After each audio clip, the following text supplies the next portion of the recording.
Welcome to the Tech Egg. Don't get scrambled. Enjoy the video. In this video, I will explain how to open your Ford Edge key fob. First, gather a small flathead screwdriver and a new CR2032 battery. Make sure you're working on a clean, well-lit surface to avoid losing any small parts.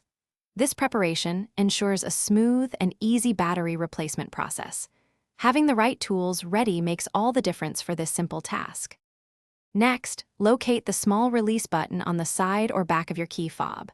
Press this button firmly and then pull out the emergency key that slides free. Removing this key reveals a small slot or indentation. This slot is where you'll insert your tool to begin separating the fob's two halves. It's a crucial first step in accessing the internal components. Now, carefully insert the tip of your small flathead screwdriver into the slot you just exposed. With a gentle twisting motion, slowly pry the two halves of the key fob apart. You should hear a slight click as they begin to separate. Be patient and avoid using excessive force to prevent damaging the plastic casing. The halves will come apart easily. Once open, carefully note the orientation of the old battery before removing it. Replace it with a new CR2032 battery, ensuring the positive side faces the same direction.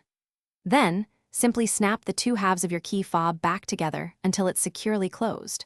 For an upgraded clean game, check the description for a link to the Shark AI Ultra Robot Vacuum and other great deals. Test your key fob to confirm it's working perfectly. Thanks for watching. Consider subscribing if I helped unscramble your problems.